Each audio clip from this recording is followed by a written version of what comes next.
ಎಲ್ಲರಿಗೂ ನಮಸ್ಕಾರ. ಕನ್ನಡತಿ ಶಿಲ್ಪಾ ಯೂಟ್ಯೂಬ್ ಚಾನಲ್ಗೆ ಎಲ್ಲರಿಗೂ ಸ್ವಾಗತ. ಇವತ್ತಿನ ಈ ತರಗತಿಯಲ್ಲಿ ಕಂಪ್ಯೂಟರ್ಗೆ ಸಂಬಂಧಪಟ್ಟಂತಹ ಪ್ರಮುಖ ಪ್ರಶ್ನೋತ್ತರಗಳನ್ನು ಇಂದಿನ ಈ ತರಗತಿಯಲ್ಲಿ ಸಾಲ್ವ್ ಮಾಡ್ತಾ ಹೋಗೋಣ.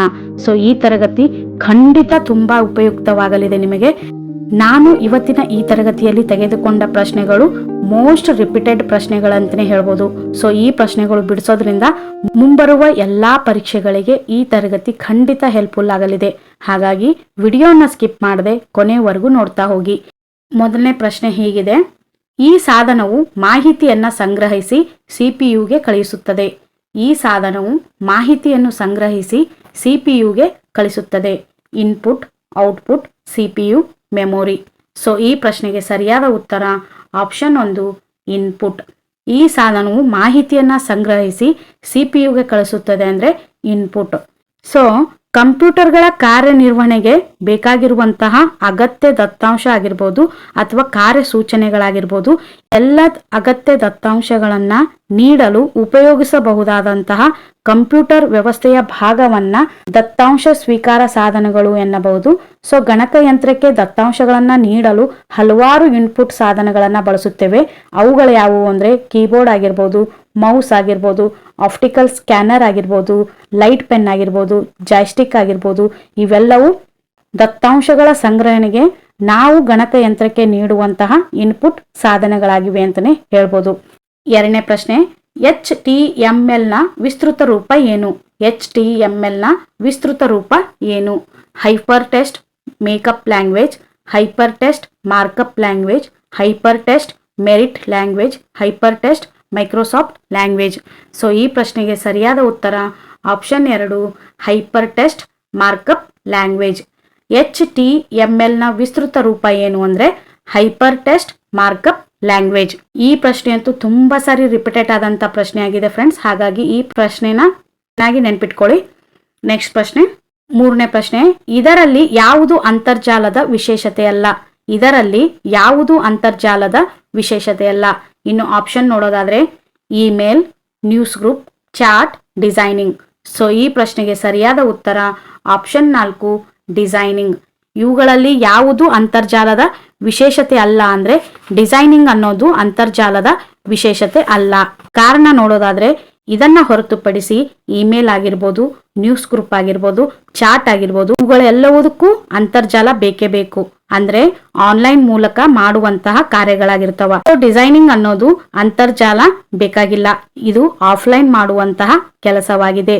ಇಮೇಲ್ ಆಗಿರ್ಬೋದು, ನ್ಯೂಸ್ ಗ್ರೂಪ್ ಆಗಿರ್ಬೋದು, ಚಾಟ್ ಆಗಿರ್ಬೋದು, ಇವೆಲ್ಲವೂ ಆನ್ಲೈನ್ ಮಾಡುವಂತಹ ಕಾರ್ಯಗಳಾದ್ರೆ ಡಿಸೈನಿಂಗ್ ಅನ್ನೋದು ಆಫ್ಲೈನ್ ಮಾಡುವಂತಹ ಕಾರ್ಯವಾಗಿದೆ. ಹಾಗಾಗಿ ಅಂತರ್ಜಾಲದ ವಿಶೇಷತೆ ಯಾವುದಲ್ಲ ಅಂದ್ರೆ ಡಿಸೈನಿಂಗ್ ಅನ್ನೋದು ಸರಿಯಾದ ಉತ್ತರವಾಗುತ್ತದೆ. ನೆಕ್ಸ್ಟ್ ಪ್ರಶ್ನೆ, ನಾಲ್ಕನೇ ಪ್ರಶ್ನೆ: ಈ ಕೆಳಗಿನವುಗಳಲ್ಲಿ ಯಾವುದು ಮಾನವ ಭಾಷೆಯಿಂದ ಯಾಂತ್ರಿಕ ಭಾಷೆಗೆ ಒಂದೊಂದೇ ಸಾಲುಗಳನ್ನಾಗಿ ಭಾಷಾಂತರಿಸುತ್ತದೆ? ಈ ಕೆಳಗಿನವುಗಳಲ್ಲಿ ಯಾವುದು ಮಾನವ ಭಾಷೆಯಿಂದ ಯಾಂತ್ರಿಕ ಭಾಷೆಗೆ ಒಂದೊಂದೇ ಸಾಲುಗಳನ್ನಾಗಿ ಭಾಷಾಂತರಿಸುತ್ತದೆ? Assembler, interpreter, compiler, debugger. ಈ ಪ್ರಶ್ನೆಗೆ ಸರಿಯಾದ ಉತ್ತರ ಆಪ್ಷನ್ 2, ಇಂಟರ್ಪ್ರಿಟರ್. ಈ ಕೆಳಗಿನಗಳಲ್ಲಿ ಯಾವುದು ಮಾನವ ಭಾಷೆಯಿಂದ ಯಾಂತ್ರಿಕ ಭಾಷೆಗೆ ಒಂದೊಂದೇ ಸಾಲುಗಳನ್ನಾಗಿ ಭಾಷಾಂತರಿಸುತ್ತದೆ ಅಂದ್ರೆ ಇಂಟರ್ಪ್ರಿಟರ್. ಈ ಇಂಟರ್ಪ್ರಿಟರ್ ಏನ್ ಮಾಡುತ್ತಂದ್ರೆ ಮಾನವ ಭಾಷೆಯಿಂದ ಯಾಂತ್ರಿಕ ಭಾಷೆಗೆ ಒಂದೊಂದೇ ಅಂದ್ರೆ 1 by 1 ಸಾಲನ್ನ ಭಾಷಾಂತರಿಸುತ್ತದೆ ಅಂತಾನೆ ಹೇಳ್ಬೋದು. ಇದನ್ನು ಹೊರತುಪಡಿಸಿ ಇನ್ನು ಕಂಪೈಲರ್ ಅಂತಿದೆ ಆಪ್ಷನ್ ಅಲ್ಲಿ. ಈ ಕಂಪೈಲರ್ ಅನ್ನೋದು ಏನ್ ಮಾಡುತ್ತಂದ್ರೆ ಇದು 1 by 1 ಮಾಡದೆ ಇಡೀ ಸಂಪೂರ್ಣ ಮೂಲವನ್ನ ಭಾಷಾಂತರಿಸುತ್ತದೆ. 1 by 1 ಸಾಲು ಭಾಷಾಂತರಿಸಿದ್ರೆ ಅದನ್ನ ಇಂಟರ್ಪ್ರಿಟರ್ ಅಂತೀವಿ. ಇಡೀ ಸಂಪೂರ್ಣ ಮೂಲವನ್ನೇ ಭಾಷಾಂತರಿಸಿದ್ರೆ ಅದನ್ನ ಕಂಪೈಲರ್ ಅಂತ ಹೇಳಿ ಕರಿತೀವಿ. ನೆಕ್ಸ್ಟ್ ಪ್ರಶ್ನೆ, ಐದನೇ ಪ್ರಶ್ನೆ: OCR ನಲ್ಲಿ ಸಿ ಎಂದರೆ? OCR ನಲ್ಲಿ ಸಿ ಎಂದರೆ ಕೋಡ್, ಕ್ಯಾರೆಕ್ಟರ್, ಕೆಟಲಾಗ್, ಕೌಂಟರ್. ಈ ಪ್ರಶ್ನೆಗೆ ಸರಿಯಾದ ಉತ್ತರ ಆಪ್ಷನ್ 2, ಕ್ಯಾರೆಕ್ಟರ್. OCR ನಲ್ಲಿ ಸಿ ಎಂದರೆ ಕ್ಯಾರೆಕ್ಟರ್. OCR ಅಂದ್ರೆ ಏನು ಅನ್ನೋದು ನಮಗೆ ಮೊದಲು ಗೊತ್ತಿರಬೇಕು. OCR ಲಾಂಗ್ ಫಾರ್ಮ್ ಗೊತ್ತಿದ್ದಾಗ ಮಾತ್ರ ನಮಗೆ ಸಿ ಅಂದ್ರೆ ಏನು ಅನ್ನೋದು ಆನ್ಸರ್ ಮಾಡೋದಕ್ಕೆ ಸಾಧ್ಯ. OCR ಅಂದ್ರೆ ಆಪ್ಟಿಕಲ್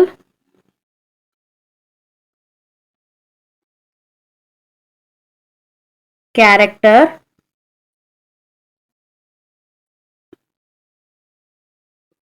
ರೆಕಗ್ನಿಷನ್.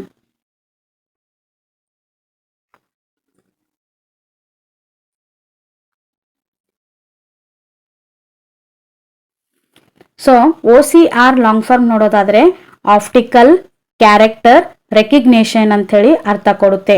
ಇದರಲ್ಲಿ ಸಿ ಅಂದ್ರೆ ಕ್ಯಾರೆಕ್ಟರ್ ಅಂತ ಹೇಳಿ ಅರ್ಥ ಕೊಡುತ್ತೆ. ಹಾಗಾಗಿ ಈ ಪ್ರಶ್ನೆಗೆ ಸರಿಯಾದ ಉತ್ತರ ಕ್ಯಾರೆಕ್ಟರ್. O ಅಂದ್ರೆ ಆಪ್ಟಿಕಲ್, ಸಿ ಅಂದ್ರೆ ಕ್ಯಾರೆಕ್ಟರ್, ಆರ್ ಅಂದ್ರೆ ರೆಕಗ್ನೇಷನ್ ಅಂತ ಹೇಳಿ ಅರ್ಥ ಕೊಡುತ್ತೆ. ನೆಕ್ಸ್ಟ್ ಪ್ರಶ್ನೆ, 6ನೇ ಪ್ರಶ್ನೆ, ICTU ಏನನ್ನು ಒಳಗೊಂಡಿದೆ? ICTU ಏನನ್ನು ಒಳಗೊಂಡಿದೆ? ಆನ್ಲೈನ್ ಕಲಿಕೆ, ಎಜುಸ್ಯಾಟ್ ಆಧರಿಸಿದ ಕಲಿಕೆ, ಜಾಲ ಆಧಾರಿತ ಕಲಿಕೆ, ಈ ಮೇಲಿನ ಎಲ್ಲವೂ. ಸೊ ಈ ಪ್ರಶ್ನೆಗೆ ಸರಿಯಾದ ಉತ್ತರ ಆಪ್ಷನ್ 4, ಈ ಮೇಲಿನ ಎಲ್ಲವೂ. ICTU ಏನನ್ನು ಒಳಗೊಂಡಿದೆ ಅಂದ್ರೆ ಆನ್ಲೈನ್ ಕಲಿಕೆ ಕೂಡ ಒಳಗೊಂಡಿದೆ, ಎಜುಸ್ಯಾಟ್ ಆಧರಿಸಿದ ಕಲಿಕೆ ಕೂಡ ಒಳಗೊಂಡಿದೆ, ಹಾಗೂ ಜಾಲ ಆಧಾರಿತ ಕಲಿಕೆ ಕೂಡ ಒಳಗೊಂಡಿದೆ. ಈ ಪ್ರಶ್ನೆಗೆ ಸರಿಯಾದ ಉತ್ತರ ಈ ಮೇಲಿನ ಎಲ್ಲವೂ. ಇನ್ನು ICT ಅಂದ್ರೆ ಏನು? ಸೊ ICT ಲಾಂಗ್ ಫಾರ್ಮ್ ಏನಂದ್ರೆ ಇನ್ಫಾರ್ಮೇಶನ್ ಅಂಡ್ ಕಮ್ಯುನಿಕೇಶನ್ ಟೆಕ್ನಾಲಜಿ ಅಂತ ಹೇಳಿ ಕರಿತೀವಿ. ಇನ್ಫಾರ್ಮೇಶನ್ ಅಂಡ್ ಕಮ್ಯುನಿಕೇಶನ್ ಟೆಕ್ನಾಲಜಿ ಇದರ ಫುಲ್ ಫಾರ್ಮ್ ಆಗಿದೆ. ಇದು ಏನನ್ನು ಒಳಗೊಂಡಿದೆ ಅಂದ್ರೆ ಆನ್ಲೈನ್ ಕಲಿಕೆ, ಎಜುಸ್ಯಾಟ್ ಆಧರಿಸಿದ ಕಲಿಕೆ, ಜಾಲ ಆಧಾರಿತ ಕಲಿಕೆಯನ್ನ ಒಳಗೊಂಡಿದೆ ಅಂತಾನೆ ಹೇಳ್ಬೋದು. ನೆಕ್ಸ್ಟ್ ಪ್ರಶ್ನೆ, ಇಮೇಲ್ನ ವಿಳಾಸದ ಸರಿಯಾದ ರೂಪ ಯಾವುದು? ಇಮೇಲ್ನ ವಿಳಾಸದ ಸರಿಯಾದ ರೂಪ ಯಾವುದು? ಸೊ ಇಲ್ಲಿ 4 ಆಪ್ಷನ್ ಇದೆ. ಈ 4 ಆಪ್ಷನ್ ಅಲ್ಲಿ ಇಮೇಲ್ನ ವಿಳಾಸದ ಸರಿಯಾದ ರೂಪ ಯಾವುದು ಅನ್ನೋದು ಪ್ರಶ್ನೆ ಇದೆ. ಸೊ ಈ ಪ್ರಶ್ನೆಗೆ ಸರಿಯಾದ ಉತ್ತರ ನೋಡೋದಾದ್ರೆ ಆಪ್ಷನ್ ಬಿ, www@mail.com. www@mail.com. ಇಮೇಲ್ನ ವಿಳಾಸದ ಸರಿಯಾದ ರೂಪ ಯಾವುದು ಅಂದ್ರೆ ಆಪ್ಷನ್ 2, www@mail.com. ನೆಕ್ಸ್ಟ್ ಪ್ರಶ್ನೆ, 8ನೇ ಪ್ರಶ್ನೆ, ಸಿಪಿಯುನ ಯಾವ ಭಾಗವು ಲೆಕ್ಕ ಮಾಡಿ ತಾರ್ಕಿಕ ನಿರ್ಧಾರ ಕೈಗೊಳ್ಳುವುದು? ಸಿಪಿಯುನ ಯಾವ ಭಾಗವು ಲೆಕ್ಕ ಮಾಡಿ ತಾರ್ಕಿಕ ನಿರ್ಧಾರ ಕೈಗೊಳ್ಳುವುದು? ಆಪ್ಷನ್ ನೋಡೋದಾದ್ರೆ automatic logic unit, arithmetic logic unit, American logic unit, American local unit. So ಈ ಪ್ರಶ್ನೆಗೆ ಸರಿ ಉತ್ತರ ನೋಡೋದಾದ್ರೆ ಆಪ್ಷನ್ 2, ಅರ್ಥಮೆಟಿಕ್ ಲಾಜಿಕ್ ಯೂನಿಟ್. ಸಿಪಿಯುನ ಯಾವ ಭಾಗವು ಲೆಕ್ಕ ಮಾಡಿ ತಾರ್ಕಿಕ ನಿರ್ಧಾರ ಕೈಗೊಳ್ಳುವುದು ಅಂದ್ರೆ ಅರ್ಥಮೆಟಿಕ್ ಲಾಜಿಕ್ ಯೂನಿಟ್ ಇದು ತಾರ್ಕಿಕ ನಿರ್ಧಾರವನ್ನ ಕೈಗೊಳ್ಳುತ್ತದೆ. ನೆಕ್ಸ್ಟ್ ಪ್ರಶ್ನೆ, 9ನೇ ಪ್ರಶ್ನೆ, ನಿರ್ದಿಷ್ಟ ಡಾಕ್ಯುಮೆಂಟ್ ಒಂದರಲ್ಲಿ ಅಕ್ಷರ, ಆಕೃತಿ, ಛಾಯಾಚಿತ್ರಗಳನ್ನ ಸೇರಿಸಿ ವಿನ್ಯಾಸಗೊಳಿಸುವ ಪ್ರಕ್ರಿಯೆಗೆ ಏನೆಂದು ಕರೆಯುವರು? ನಿರ್ದಿಷ್ಟ ಡಾಕ್ಯುಮೆಂಟ್ ಒಂದರಲ್ಲಿ ಅಕ್ಷರ, ಆಕೃತಿ, ಛಾಯಾಚಿತ್ರಗಳನ್ನ ಸೇರಿಸಿ ವಿನ್ಯಾಸಗೊಳಿಸುವ ಪ್ರಕ್ರಿಯೆಗೆ ಏನೆಂದು ಕರೆಯುವರು? ಆಪ್ಷನ್ ನೋಡೋದಾದ್ರೆ desk top publishing, desk top publishing, desk top printing, dull top printing. So ಈ ಪ್ರಶ್ನೆಗೆ ಸರಿ ಉತ್ತರ ಆಪ್ಷನ್ 1, ಡೆಸ್ಕ್ ಟಾಪ್ ಪಬ್ಲಿಷಿಂಗ್. ನಿರ್ದಿಷ್ಟ ಡಾಕ್ಯುಮೆಂಟ್ ಒಂದರಲ್ಲಿ ಅಕ್ಷರ, ಆಕೃತಿ, ಛಾಯಾಚಿತ್ರಗಳನ್ನ ಸೇರಿಸಿ ವಿನ್ಯಾಸಗೊಳಿಸುವ ಪ್ರಕ್ರಿಯೆಗೆ ಡೆಸ್ಕ್ ಟಾಪ್ ಪಬ್ಲಿಷಿಂಗ್ ಎಂದು ಕರೆಯುವರು. ನೆಕ್ಸ್ಟ್ ಪ್ರಶ್ನೆ, ಗಣಕಯಂತ್ರದ ಎಲ್ಲ ಪರಿಕರಗಳನ್ನು ತನ್ನ ನಿಯಂತ್ರಣದಲ್ಲಿಡುವ ಗಣಕಯಂತ್ರದ ಭಾಗ ಯಾವುದು? ಗಣಕಯಂತ್ರದ ಎಲ್ಲ ಪರಿಕರಗಳನ್ನು ತನ್ನ ನಿಯಂತ್ರಣದಲ್ಲಿಡುವಂತಹ ಗಣಕಯಂತ್ರದ ಭಾಗ ಯಾವುದು? ಆಪ್ಷನ್ಸ್ ನೋಡೋದಾದ್ರೆ common power unit, common processing unit, central power unit, central processing unit. So ಈ ಪ್ರಶ್ನೆಗೆ ಸರಿ ಉತ್ತರ ಆಪ್ಷನ್ 4, ಸೆಂಟ್ರಲ್ ಪ್ರೊಸೆಸಿಂಗ್ ಯೂನಿಟ್. ಗಣಕಯಂತ್ರದ ಎಲ್ಲ ಪರಿಕರಗಳನ್ನ ತನ್ನ ನಿಯಂತ್ರಣದಲ್ಲಿಡುವಂತಹ ಗಣಕಯಂತ್ರದ ಭಾಗ ಯಾವುದು ಅಂದ್ರೆ ಸೆಂಟ್ರಲ್ ಪ್ರೊಸೆಸಿಂಗ್ ಯೂನಿಟ್. ನೆಕ್ಸ್ಟ್ ಪ್ರಶ್ನೆ, 11ನೇ ಪ್ರಶ್ನೆ, ಇವುಗಳಲ್ಲಿ ಯಾವುದು ಕಂಪ್ಯೂಟರ್ ಭಾಷೆ ಅಲ್ಲ? ಇವುಗಳಲ್ಲಿ ಯಾವುದು ಕಂಪ್ಯೂಟರ್ ಭಾಷೆ ಅಲ್ಲ? Pascal, Unix, Fortran, COBOL. So ಈ ಪ್ರಶ್ನೆಗೆ ಸರಿ ಉತ್ತರ ಯಾವುದು ಅಂದ್ರೆ ಆಪ್ಷನ್ 2, ಯುನಿಕ್ಸ್. ಇವುಗಳಲ್ಲಿ ಯಾವುದು ಕಂಪ್ಯೂಟರ್ ಭಾಷೆ ಅಲ್ಲ ಅಂದ್ರೆ ಯುನಿಕ್ಸ್ ಅನ್ನೋದು ಕಂಪ್ಯೂಟರ್ ಭಾಷೆ ಅಲ್ಲ. ಇದನ್ನು ಹೊರತುಪಡಿಸಿ ಪಾಸ್ಕಲ್ ಆಗಿರ್ಬೋದು, ಫೋರ್ಟ್ರಾನ್ ಆಗಿರ್ಬೋದು, ಕೋಬಾಲ್ ಆಗಿರ್ಬೋದು, ಇವೆಲ್ಲವೂ ಕಂಪ್ಯೂಟರ್ ಭಾಷೆಗಳಾಗಿವೆ. ಯುನಿಕ್ಸ್ ಅನ್ನೋದು ಕಂಪ್ಯೂಟರ್ ಭಾಷೆ ಅಲ್ಲ. ನೆಕ್ಸ್ಟ್ ಪ್ರಶ್ನೆ, ಇಮೇಲ್ ವಿಳಾಸವು ಎಷ್ಟು ಭಾಗಗಳನ್ನ ಒಳಗೊಂಡಿದೆ? ಇಮೇಲ್ ವಿಳಾಸವು ಎಷ್ಟು ಭಾಗಗಳನ್ನ ಒಳಗೊಂಡಿದೆ? 2, 3, 4, 5. ಸೊ ಈ ಪ್ರಶ್ನೆಗೆ ಸರಿಯಾದ ಉತ್ತರ ಆಪ್ಷನ್ 1, 2. ಇಮೇಲ್ ವಿಳಾಸವು ಎಷ್ಟು ಭಾಗಗಳನ್ನ ಒಳಗೊಂಡಿದೆ ಅಂದ್ರೆ 2 ಭಾಗಗಳನ್ನ ಒಳಗೊಂಡಿದೆ. ನೆಕ್ಸ್ಟ್ ಪ್ರಶ್ನೆ, 13ನೇ ಪ್ರಶ್ನೆ, ಟ್ಯಾಲಿ ಎಂಬ ಅಕೌಂಟಿಂಗ್ ಸಾಫ್ಟ್ವೇರ್ ಅನ್ನ ಅಭಿವೃದ್ಧಿಪಡಿಸಿದವರು ಯಾರು? ಟ್ಯಾಲಿ ಎಂಬ ಅಕೌಂಟಿಂಗ್ ಸಾಫ್ಟ್ವೇರ್ ಅನ್ನ ಅಭಿವೃದ್ಧಿಪಡಿಸಿದವರು ಯಾರು? ಇನ್ನು ಆಪ್ಷನ್ ನೋಡೋದಾದ್ರೆ ಶ್ಯಾಮ್ ಸುಂದರ್ ಗೋಯಂಗಾರ್, ಭರತ್ ಗೋಯಂಗಾರ್, ಸುಂದರ್ ಲಾಲ್, ಎ ಮತ್ತು ಬಿ. ಸೊ ಈ ಪ್ರಶ್ನೆಗೆ ಸರಿಯಾದ ಉತ್ತರ ಆಪ್ಷನ್ 4 ಎ ಮತ್ತು ಬಿ. ಟ್ಯಾಲಿ ಎಂಬ ಅಕೌಂಟಿಂಗ್ ಸಾಫ್ಟ್ವೇರ್ ಅನ್ನ ಅಭಿವೃದ್ಧಿಪಡಿಸಿದವರು ಯಾರು ಅಂದ್ರೆ ಶ್ಯಾಮ್ ಸುಂದರ್ ಗೋಯಂಗಾರ್ ಮತ್ತು ಭರತ್ ಗೋಯಂಗಾರ್ ಅನ್ನೋರು ಟ್ಯಾಲಿ ಎಂಬಂತಹ ಅಕೌಂಟಿಂಗ್ ಸಾಫ್ಟ್ವೇರ್ ಅನ್ನ ಅಭಿವೃದ್ಧಿಪಡಿಸಿದ್ರು. ನೆಕ್ಸ್ಟ್ ಪ್ರಶ್ನೆ, ಗಣಕಯಂತ್ರ ಕಾರ್ಯಕ್ರಮದಲ್ಲಿರುವ ದೋಷಗಳನ್ನ ಏನೆಂದು ಕರೆಯುವರು? ಗಣಕಯಂತ್ರದ ಕಾರ್ಯಕ್ರಮದಲ್ಲಿರುವಂತಹ ದೋಷಗಳನ್ನ ಏನೆಂದು ಕರೆಯುವರು? ಇನ್ನು ಆಪ್ಷನ್ ನೋಡೋದಾದ್ರೆ false, mistakes, bugs, spam. So ಈ ಪ್ರಶ್ನೆಗೆ ಸರಿಯಾದ ಉತ್ತರ ಆಪ್ಷನ್ 3 ಬಗ್ಸ್. ಕಾರ್ಯಕ್ರಮದಲ್ಲಿ ಅಂದ್ರೆ ಗಣಕಯಂತ್ರದ ಕಾರ್ಯಕ್ರಮದಲ್ಲಿರುವಂತಹ ದೋಷಗಳನ್ನ ಏನೆಂದು ಕರೆಯುತ್ತಾರೆ ಅಂದ್ರೆ ಬಗ್ಸ್ ಅಂತ ಹೇಳಿ ಕರೆಯುತ್ತಾರೆ. ನೆಕ್ಸ್ಟ್ ಪ್ರಶ್ನೆ, HTML ನ ಮುಖ್ಯವಾಗಿ ಯಾವುದನ್ನ ವಿನ್ಯಾಸಗೊಳಿಸಲು ಬಳಸುವರು? HTML ಅನ್ನು ಮುಖ್ಯವಾಗಿ ಯಾವುದನ್ನ ವಿನ್ಯಾಸಗೊಳಿಸಲು ಬಳಸುವರು? ಆಪ್ಷನ್ ನೋಡೋದಾದ್ರೆ ಜಾಲಪುಟ, ಜಾಲತಾಣ, ಗ್ರಾಫಿಕ್ಸ್, ಕೋಷ್ಟಕಗಳು. ಸೊ ಈ ಪ್ರಶ್ನೆಗೆ ಸರಿಯಾದ ಉತ್ತರ ಆಪ್ಷನ್ 1 ಜಾಲಪುಟ. HTML ಅನ್ನು ಮುಖ್ಯವಾಗಿ ಯಾವುದನ್ನ ವಿನ್ಯಾಸಗೊಳಿಸಲು ಬಳಸುವರು ಅಂದ್ರೆ ಜಾಲಪುಟವನ್ನ ವಿನ್ಯಾಸಗೊಳಿಸಲು HTML ಅನ್ನ ಮುಖ್ಯವಾಗಿ ಬಳಸುತ್ತಾರೆ. ಇನ್ನು HTML ನ ಲಾಂಗ್ ಫಾರ್ಮ್ ಈಗ ತಾನೇ ಹೇಳಿದೆ, ಹೈಪರ್ ಟೆಕ್ಸ್ಟ್ ಮಾರ್ಕಪ್ ಲ್ಯಾಂಗ್ವೇಜ್ ಅಂತ ಹೇಳಿ. ಸೊ ಈ ಪ್ರಶ್ನೆ ತುಂಬಾ ಸಾರಿ ರಿಪೀಟೆಡ್ ಆದಂತಹ ಪ್ರಶ್ನೆಯಾಗಿದೆ. ನೆಕ್ಸ್ಟ್ ಪ್ರಶ್ನೆ, ಸೊ 16ನೇ ಪ್ರಶ್ನೆ, ಮಾಹಿತಿ, ಆಕೃತಿ, ಅಕ್ಷರ, ಶಬ್ದ, ವಿಡಿಯೋ, ಆನಿಮೇಷನ್ ಇವುಗಳನ್ನ ಒಟ್ಟಿಗೆ ಏನೆಂದು ಕರೆಯುವರು? ಮಾಹಿತಿ ಆಗಿರ್ಬೋದು, ಆಕೃತಿ ಆಗಿರ್ಬೋದು, ಅಕ್ಷರ ಹಾಗೂ ಶಬ್ದ, ವಿಡಿಯೋ, ಆನಿಮೇಷನ್ಗಳನ್ನ ಏನೆಂದು ಕರೆಯುವರು? ಆಪ್ಷನ್ ನೋಡೋದಾದ್ರೆ multi program, multi fact, multi media, multi process. So ಈ ಪ್ರಶ್ನೆಗೆ ಸರಿಯಾದ ಉತ್ತರ ಆಪ್ಷನ್ 3 ಮಲ್ಟಿ ಮೀಡಿಯಾ. ಮಾಹಿತಿ, ಆಕೃತಿ, ಅಕ್ಷರ, ಶಬ್ದ, ವಿಡಿಯೋ, ಆನಿಮೇಷನ್ ಇವುಗಳನ್ನ ಒಟ್ಟಿಗೆ ಏನೆಂದು ಕರೆಯುವರು ಅಂದ್ರೆ ಮಲ್ಟಿಮೀಡಿಯಾ ಅಂತ ಹೇಳಿ ಕರೆಯುತ್ತಾರೆ. ನೆಕ್ಸ್ಟ್ ಪ್ರಶ್ನೆ, 17ನೇ ಪ್ರಶ್ನೆ, ಜಾಲಪುಟಗಳನ್ನ wwwಗೆ ಸೇರಿಸಲು ಯಾವುದರ ಅಗತ್ಯವಿದೆ? ಜಾಲಪುಟಗಳನ್ನ wwwಗೆ ಸೇರಿಸಲು ಯಾವುದರ ಅಗತ್ಯವಿದೆ? ಇನ್ನು ಆಪ್ಷನ್ ನೋಡೋದಾದ್ರೆ ಅಂತರ್ಜಾಲದ ಸಂಪರ್ಕ, ಜಾಲದರ್ಶಕ, ಸರ್ವರ್, ಈ ಮೇಲಿನ ಎಲ್ಲವೂ. ಸೊ ಈ ಪ್ರಶ್ನೆಗೆ ಸರಿ ಉತ್ತರ ಆಪ್ಷನ್ 4 ಈ ಮೇಲಿನ ಎಲ್ಲವೂ. ಜಾಲಪುಟಗಳನ್ನ wwwಗೆ ಸೇರಿಸಲು ಯಾವುದರ ಅಗತ್ಯವಿದೆ ಅಂದ್ರೆ ಈ ಮೇಲಿನ ಎಲ್ಲವೂ. ಅಂದ್ರೆ ಅಂತರ್ಜಾಲದ ಸಂಪರ್ಕನೂ ಬೇಕು, ಅದರ ಜೊತೆಗೆ ಜಾಲದರ್ಶಕ ಅಂದ್ರೆ ಬ್ರೌಸರ್ ಕೂಡ ಬೇಕು, ಆಪ್ಷನ್ 3 ಸರ್ವರ್ ಕೂಡ ಬೇಕು. ಅಂತರ್ಜಾಲದ ಸಂಪರ್ಕ, ಜಾಲದರ್ಶಕ, ಸರ್ವರ್ ಇವುಗಳು wwwಗೆ ಸೇರಿಸಲು ಅಂತರ್ಜಾಲದ ಸಂಪರ್ಕನೂ ಬೇಕು, ಜಾಲದರ್ಶಕನೂ ಬೇಕು ಹಾಗೂ ಸರ್ವರ್ನು ಬೇಕು. ಈ ಮೂರೂ ಆಗ ಮಾತ್ರ ಜಾಲಪುಟಗಳನ್ನ wwwಗೆ ಸೇರಿಸಲು ಸಾಧ್ಯವಿದೆ. ಹಾಗಾಗಿ ಈ ಪ್ರಶ್ನೆಗೆ ಸರಿಯಾದ ಉತ್ತರ ಯಾವುದು ಅಂದ್ರೆ ಆಪ್ಷನ್ 4 ಈ ಮೇಲಿನ ಎಲ್ಲವೂ.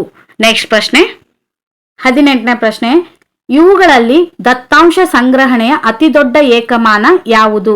ಇವುಗಳಲ್ಲಿ ದತ್ತಾಂಶ ಸಂಗ್ರಹಣೆಯ ಅತಿ ದೊಡ್ಡ ಏಕಮಾನ ಯಾವುದು? Terabyte, megabyte, kilobyte, gigabyte. So ಈ ಪ್ರಶ್ನೆಗೆ ಸರಿಯಾದ ಉತ್ತರ ಆಪ್ಷನ್ 1 ಟೆರಾಬೈಟ್. ಇವುಗಳಲ್ಲಿ ದತ್ತಾಂಶ ಸಂಗ್ರಹಣೆಯ ಅತಿ ದೊಡ್ಡ ಏಕಮಾನ ಯಾವುದು ಅಂದ್ರೆ ಟೆರಾಬೈಟ್. ಇನ್ನು ಅತಿ ಚಿಕ್ಕ ಏಕಮಾನ ಯಾವುದು ಅಂದ್ರೆ ಕಿಲೋಬೈಟ್. ಈ ಕಿಲೋಬೈಟ್ ಅನ್ನೋದು ಅತಿ ಚಿಕ್ಕ ಏಕಮಾನ, ಟೆರಾಬೈಟ್ ಅನ್ನೋದು ಅತಿ ದೊಡ್ಡ ಏಕಮಾನ. ಇದರ ಮಧ್ಯೆ ಬರುವಂತದ್ದು ಯಾವುದು ಅಂದ್ರೆ ಮೊದಲಿಗೆ ಟೆರಾಬೈಟ್, ಟೆರಾಬೈಟ್ ಆದ್ಮೇಲೆ ಗಿಗಾಬೈಟ್, ಗಿಗಾಬೈಟ್ ಆದ್ಮೇಲೆ ಮೆಗಾಬೈಟ್, ಮೆಗಾಬೈಟ್ ಆದ್ಮೇಲೆ ಕಿಲೋಬೈಟ್. ಹಾಗಾಗಿ ಅತಿ ಚಿಕ್ಕ ಏಕಮಾನ ಯಾವುದು ಅಂದ್ರೆ ಕಿಲೋಬೈಟ್, ಅತಿ ದೊಡ್ಡ ಏಕಮಾನ ಯಾವುದು ಅಂದ್ರೆ ಟೆರಾಬೈಟ್. ನೆಕ್ಸ್ಟ್ ಪ್ರಶ್ನೆ, 19ನೇ ಪ್ರಶ್ನೆ, ಇವುಗಳಲ್ಲಿ ಯಾವುದು ಜಾಲ ಉಪಕರಣವಲ್ಲ? ಇವುಗಳಲ್ಲಿ ಯಾವುದು ಜಾಲ ಉಪಕರಣವಲ್ಲ? Router, switch, hub, CPU. So ಈ ಪ್ರಶ್ನೆಗೆ ಸರಿಯಾದ ಉತ್ತರ ಆಪ್ಷನ್ 1 ರೂಟರ್. ಇವುಗಳಲ್ಲಿ ಯಾವುದು ಜಾಲ ಉಪಕರಣವಲ್ಲ ಅಂದ್ರೆ ರೂಟರ್ ಅನ್ನೋದು ಜಾಲ ಉಪಕರಣವಲ್ಲ. ಇದು ಯಾಕೆ ಜಾಲ ಉಪಕರಣವಲ್ಲ ಅಂದ್ರೆ ಮಾಹಿತಿ ಸೂಚಿಸುವಂತಹ ಸಾಧಕವಾಗಿದೆ. ಹಾಗಾಗಿ ರೂಟರ್ ಅನ್ನೋದು ಇದು ಜಾಲ ಉಪಕರಣವಲ್ಲ. ಇದನ್ನು ಹೊರತುಪಡಿಸಿ ಸ್ವಿಚ್ ಆಗಿರ್ಬೋದು, ಹಬ್ ಆಗಿರ್ಬೋದು, CPU ಆಗಿರ್ಬೋದು, ಇವುಗಳು ಜಾಲ ಉಪಕರಣಗಳಾಗಿವೆ. ರೂಟರ್ ಅನ್ನೋದು ಇದು ಮಾಹಿತಿ ಸೂಚಿಸುವಂತಹ ಉಪಕರಣವಾಗಿದೆ. ಹಾಗಾಗಿ ಈ ಪ್ರಶ್ನೆಗೆ ಸರಿಯಾದ ಉತ್ತರ ಆಪ್ಷನ್ 1 ರೂಟರ್. ನೆಕ್ಸ್ಟ್ ಪ್ರಶ್ನೆ 20ನೇ ಪ್ರಶ್ನೆ, ಬಹುಮಾಧ್ಯಮ ಅಂದ್ರೆ ಮಲ್ಟಿಮೀಡಿಯಾ ಎಂದರೇನು? ಬಹುಮಾಧ್ಯಮ ಎಂದರೇನು? ಆಪ್ಷನ್ ನೋಡೋದಾದ್ರೆ ಒಂದು ತಂತ್ರಜ್ಞಾನ, ಒಂದು ತಂತ್ರಾಂಶ, ಒಂದು ಮಾಧ್ಯಮ, ಪ್ರಸಿದ್ಧ ಗಣಕಯಂತ್ರ, ಆಟ. ಸೊ ಈ ಪ್ರಶ್ನೆಗೆ ಸರಿಯಾದ ಉತ್ತರ ಆಪ್ಷನ್ 1 ಒಂದು ತಂತ್ರಜ್ಞಾನ.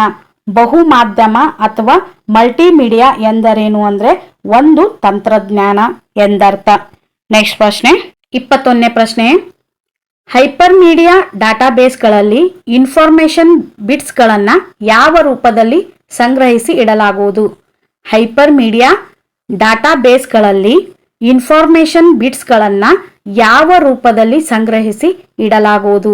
Singles, cubes, nodes, symbols. So ಈ ಪ್ರಶ್ನೆಗೆ ಸರಿಯಾದ ಉತ್ತರ ಆಪ್ಷನ್ 3 ನೋಡ್ಸ್. ಹೈಪರ್ ಮೀಡಿಯಾ ಡಾಟಾಬೇಸ್ಗಳಲ್ಲಿ ಇನ್ಫಾರ್ಮೇಶನ್ ಬಿಟ್ಸ್ಗಳನ್ನು ನೋಡ್ಸ್ಗಳ ಮುಖಾಂತರ ಅಂದ್ರೆ ನೋಡ್ಸ್ ರೂಪದಲ್ಲಿ ಸಂಗ್ರಹಿಸಿ ಇಡಲಾಗುವುದು. ನೆಕ್ಸ್ಟ್ ಪ್ರಶ್ನೆ 22ನೇ ಪ್ರಶ್ನೆ, ಸಾಮಾನ್ಯವಾಗಿ 32 ಬಿಟ್ ಕಂಪ್ಯೂಟರ್ನಲ್ಲಿ ಯಾವ ಸಂಖ್ಯಾ ಪದ್ಧತಿಯನ್ನ ಬಳಸುವರು? ಸಾಮಾನ್ಯವಾಗಿ 32 ಬಿಟ್ ಕಂಪ್ಯೂಟರ್ನಲ್ಲಿ ಯಾವ ಸಂಖ್ಯಾ ಪದ್ಧತಿಯನ್ನ ಬಳಸುವರು? 2, 8, 10, 16. ಸೊ ಈ ಪ್ರಶ್ನೆಗೆ ಸರಿಯಾದ ಉತ್ತರ ಆಪ್ಷನ್ 1 2. ಸಾಮಾನ್ಯವಾಗಿ 32 ಬಿಟ್ ಕಂಪ್ಯೂಟರ್ನಲ್ಲಿ ಯಾವ ಸಂಖ್ಯಾ ಪದ್ಧತಿಯನ್ನ ಬಳಸುವರು ಅಂದ್ರೆ 2. ಇದು 32 ಬಿಟ್ ಕಂಪ್ಯೂಟರ್ನಲ್ಲಿ ಬಳಸುವಂತಹ ಸಂಖ್ಯಾ ಪದ್ಧತಿಯಲ್ಲಿ ಒಂದಾಗಿದೆ. ನೆಕ್ಸ್ಟ್ ಪ್ರಶ್ನೆ, ಯಾವುದು ಕಾರ್ಯಾಚರಣೆ ವ್ಯವಸ್ಥೆಗೆ ಉದಾಹರಣೆಯಾಗಿದೆ? ಯಾವುದು ಕಾರ್ಯಾಚರಣಾ ವ್ಯವಸ್ಥೆಗೆ ಉದಾಹರಣೆಯಾಗಿದೆ? Word, excel, access, Windows. So ಈ ಪ್ರಶ್ನೆಗೆ ಸರಿಯಾದ ಉತ್ತರ ಆಪ್ಷನ್ 4 ವಿಂಡೋಸ್. ಯಾವುದು ಕಾರ್ಯಾಚರಣೆ ವ್ಯವಸ್ಥೆಗೆ ಉದಾಹರಣೆಯಾಗಿದೆ ಅಂದ್ರೆ ವಿಂಡೋಸ್ ಇದು ಕಾರ್ಯಾಚರಣಾ ವ್ಯವಸ್ಥೆಗೆ ಉದಾಹರಣೆಯಾಗಿದೆ. ನೆಕ್ಸ್ಟ್ ಪ್ರಶ್ನೆ, ಗುಂಪಿಗೆ ಸೇರದ ಪದವನ್ನ ಗುರುತಿಸಿ. ಗುಂಪಿಗೆ ಸೇರದ ಪದವನ್ನ ಗುರುತಿಸಿ. ಗೂಗಲ್, ವಿಂಡೋಸ್, ಲಿನಕ್ಸ್, ಮ್ಯಾಕ್. ಸೊ ಈ ಪ್ರಶ್ನೆಗೆ ಸರಿಯಾದ ಉತ್ತರ ಆಪ್ಷನ್ 1 ಗೂಗಲ್. ಗುಂಪಿಗೆ ಸೇರದ ಪದವನ್ನ ಗುರುತಿಸಿ ಅಂದ್ರೆ ಗೂಗಲ್ ಅನ್ನೋದು ಈ ಗುಂಪಿಗೆ ಸೇರದ ಪದವಾಗಿದೆ. ನೆಕ್ಸ್ಟ್ ಪ್ರಶ್ನೆ 25ನೇ ಪ್ರಶ್ನೆ, ಗಣಕಯಂತ್ರವು ದತ್ತಾಂಶವನ್ನ ಹೋಲಿಕೆ ಮಾಡುವ ಹಾಗೂ ಸಂಕಲನ ಮಾಡುವ ಭಾಗ ಯಾವುದು? ಗಣಕಯಂತ್ರವು ದತ್ತಾಂಶವನ್ನು ಹೋಲಿಕೆ ಮಾಡುವ ಹಾಗೂ ಸಂಕಲನ ಮಾಡುವ ಭಾಗ ಯಾವುದು? CPU, ಸ್ಮರಣಾಂಗ, hard disk, floppy disk. So ಈ ಪ್ರಶ್ನೆಗೆ ಸರಿಯಾದ ಉತ್ತರ ಆಪ್ಷನ್ 1 CPU. ಗಣಕಯಂತ್ರವು ದತ್ತಾಂಶವನ್ನ ಹೋಲಿಕೆ ಮಾಡುವ ಹಾಗೂ ಸಂಕಲನ ಮಾಡುವ ಭಾಗ ಯಾವುದು ಅಂದ್ರೆ CPU. ಇದು ದತ್ತಾಂಶವನ್ನ ಹೋಲಿಕೆಯೂ ಮಾಡುತ್ತದೆ ಹಾಗೂ ಸಂಕಲನ ಮಾಡುವಂತಹ ಭಾಗ ಕೂಡ ಆಗಿದೆ ಅಂತಾನೆ ಹೇಳ್ಬೋದು. ನೆಕ್ಸ್ಟ್ 26ನೇ ಪ್ರಶ್ನೆ, ಅಂತರ್ಜಾಲದಲ್ಲಿ ಗಣಕಯಂತ್ರಗಳನ್ನ ಯಾವುದರಿಂದ ಗುರುತಿಸುವರು? ಅಂತರ್ಜಾಲದಲ್ಲಿ ಗಣಕಯಂತ್ರಗಳನ್ನು ಯಾವುದರಿಂದ ಗುರುತಿಸುವರು? ಇಮೇಲ್ ಅಡ್ರೆಸ್ ಇಂದ, ಮೇಲ್ ಅಡ್ರೆಸ್ ಇಂದ, IP ಅಡ್ರೆಸ್ ಇಂದ, ಯಾವುದೂ ಅಲ್ಲ. ಸೊ ಈ ಪ್ರಶ್ನೆಗೆ ಸರಿ ಉತ್ತರ ಆಪ್ಷನ್ 3 IP ಅಡ್ರೆಸ್. ಅಂತರ್ಜಾಲದಲ್ಲಿ ಗಣಕಯಂತ್ರಗಳನ್ನ ಯಾವುದರಿಂದ ಗುರುತಿಸುವರು ಅಂದ್ರೆ IP ಅಡ್ರೆಸ್ಗಳ ಮೂಲಕ ಅಂತರ್ಜಾಲದಲ್ಲಿ ಗಣಕಯಂತ್ರಗಳನ್ನ ಗುರುತಿಸುವರು. ನೆಕ್ಸ್ಟ್ ಪ್ರಶ್ನೆ, ಇವುಗಳಲ್ಲಿ ಯಾವುದು ಶಾಶ್ವತ ಸ್ಮರಣೆಯಾಗಿದೆ? ಇವುಗಳಲ್ಲಿ ಯಾವುದು ಶಾಶ್ವತ ಸ್ಮರಣೆಯಾಗಿದೆ? SRAM, ROM, RAM, DRAM. So ಈ ಪ್ರಶ್ನೆಗೆ ಸರಿಯಾದ ಉತ್ತರ ಆಪ್ಷನ್ 2 ROM. ಇವುಗಳಲ್ಲಿ ಯಾವುದು ಶಾಶ್ವತ ಸ್ಮರಣೆಯಾಗಿದೆ ಅಂದ್ರೆ ROM ಇದು ಶಾಶ್ವತ ಸ್ಮರಣೆಯಾಗಿದೆ. ಈ ROMನ ವಿಸ್ತೃತ ರೂಪ ನೋಡೋದಾದ್ರೆ read only memory. Read only memory ಇದು ಶಾಶ್ವತ ಮೆಮೊರಿಯಾಗಿದೆ. ಇನ್ನು ತಾತ್ಕಾಲಿಕ ಮೆಮೊರಿ ಯಾವುದು ಅಂದ್ರೆ RAM. RAM ಅನ್ನೋದು ತಾತ್ಕಾಲಿಕ ಮೆಮೊರಿಯಾಗಿದೆ. ತಾತ್ಕಾಲಿಕ ಮೆಮೊರಿಯ ಲಾಂಗ್ ಫಾರ್ಮ್ ನೋಡೋದಾದ್ರೆ random access memory. Random access memory ಅನ್ನೋದು RAM ನ ವಿಸ್ತೃತ ರೂಪವಾದರೆ ROM ನ ವಿಸ್ತೃತ ರೂಪ ರೀಡ್ ಓನ್ಲಿ ಮೆಮೊರಿ ಆಗಿದೆ. ರೋಮ್ ಅನ್ನೋದು ಶಾಶ್ವತ ಮೆಮೊರಿ ಆಗಿದೆ ಹಾಗೂ ರ್ಯಾಮ್ ಅನ್ನೋದು ತಾತ್ಕಾಲಿಕ ಮೆಮೊರಿ ಆಗಿದೆ. 28ನೇ ಪ್ರಶ್ನೆ, ಯಾವುದೇ ಡಿಜಿಟಲ್ ಸರ್ಕ್ಯೂಟ್ನ ಬೇಸಿಕ್ ಬಿಲ್ಡಿಂಗ್ ಬ್ಲಾಕ್ ಎಂದು ಯಾವುದನ್ನ ಕರೆಯುವರು? ಯಾವುದೇ ಡಿಜಿಟಲ್ ಸರ್ಕ್ಯೂಟ್ನ ಬೇಸಿಕ್ ಬಿಲ್ಡಿಂಗ್ ಬ್ಲಾಕ್ ಎಂದು ಯಾವುದನ್ನ ಕರೆಯುವರು? ಆಪ್ಷನ್ ನೋಡೋದಾದ್ರೆ word, logic gate, bus, program. So ಈ ಪ್ರಶ್ನೆಗೆ ಸರಿಯಾದ ಉತ್ತರ ಯಾವುದು ಅಂದ್ರೆ ಆಪ್ಷನ್ 2 ಲಾಜಿಕ್ ಗೇಟ್. ಯಾವುದೇ ಡಿಜಿಟಲ್ ಸರ್ಕ್ಯೂಟ್ನ ಬೇಸಿಕ್ ಬಿಲ್ಡಿಂಗ್ ಬ್ಲಾಕ್ ಎಂದು ಯಾವುದನ್ನ ಕರೀತಾರೆ ಅಂದ್ರೆ ಲಾಜಿಕ್ ಗೇಟ್ಗೆ ಬೇಸಿಕ್ ಬಿಲ್ಡಿಂಗ್ ಬ್ಲಾಕ್ ಎಂದು ಕರೆಯುತ್ತಾರೆ. ನೆಕ್ಸ್ಟ್ ಪ್ರಶ್ನೆ 29ನೇ ಪ್ರಶ್ನೆ, ಯಾವುದರ ಸಂಪರ್ಕ ಹೊಂದುವುದು ಟಿಸಿಪಿ ಅಥವಾ ಐಪಿಯ ಅವಶ್ಯಕವಾಗಿದೆ? ಯಾವುದರ ಸಂಪರ್ಕ ಹೊಂದುವುದು ಟಿಸಿಪಿ ಐಪಿಯ ಅವಶ್ಯಕವಾಗಿದೆ? ಇನ್ನು ಆಪ್ಷನ್ ನೋಡೋದಾದ್ರೆ option 1 phone line, option 2 LAN, option 3 internet, option 4 server. So ಈ ಪ್ರಶ್ನೆಗೆ ಸರಿಯಾದ ಉತ್ತರ ಆಪ್ಷನ್ 2 ಲ್ಯಾನ್. ಯಾವುದರ ಸಂಪರ್ಕ ಹೊಂದುವುದು ಟಿಸಿಪಿ ಐಪಿಯ ಅವಶ್ಯಕವಾಗಿದೆ ಅಂದ್ರೆ ಲ್ಯಾನ್ ನ ಸಂಪರ್ಕ ಹೊಂದುವುದು ಟಿಸಿಪಿ ಮತ್ತು ಐಪಿಯ ಅವಶ್ಯಕವಾಗಿದೆ. ಇನ್ನು ಲ್ಯಾನ್ ಅಂದ್ರೆ ಲೋಕಲ್ ಏರಿಯಾ ನೆಟ್ವರ್ಕ್ ಎಂದರ್ಥ. ಲ್ಯಾನ್ ಅಂದ್ರೆ ಲೋಕಲ್ ಏರಿಯಾ ನೆಟ್ವರ್ಕ್. ನೆಕ್ಸ್ಟ್ ಪ್ರಶ್ನೆ 30ನೇ ಪ್ರಶ್ನೆ, ಇವುಗಳಲ್ಲಿ ಯಾವುದು ಪ್ರೋಗ್ರಾಮಿಂಗ್ ಭಾಷೆ ಅಲ್ಲ? ಇವುಗಳಲ್ಲಿ ಯಾವುದು ಪ್ರೋಗ್ರಾಮಿಂಗ್ ಭಾಷೆ ಅಲ್ಲ? ಫಾಸ್ಕಾಲ್, MS office, Java, C++. So ಈ ಪ್ರಶ್ನೆಗೆ ಸರಿಯಾದ ಉತ್ತರ ಆಪ್ಷನ್ 2 MS ಆಫೀಸ್. ಇವುಗಳಲ್ಲಿ ಯಾವುದು ಪ್ರೋಗ್ರಾಮಿಂಗ್ ಭಾಷೆ ಅಲ್ಲ ಅಂದ್ರೆ MS ಆಫೀಸ್ ಅನ್ನೋದು ಇದು ಪ್ರೋಗ್ರಾಮಿಂಗ್ ಭಾಷೆ ಅಲ್ಲ. ಇದನ್ನ ಹೊರತುಪಡಿಸಿ ಪಾಸ್ಕಲ್ ಆಗಿರ್ಬೋದು, ಜಾವಾ ಆಗಿರ್ಬೋದು, C++ ಆಗಿರ್ಬೋದು ಇವುಗಳು ಪ್ರೋಗ್ರಾಮಿಂಗ್ ಭಾಷೆಗಳಾಗಿವೆ. MS ಆಫೀಸ್ ಅನ್ನೋದು ಇದು ಪ್ರೋಗ್ರಾಮಿಂಗ್ ಭಾಷೆ ಅಲ್ಲ.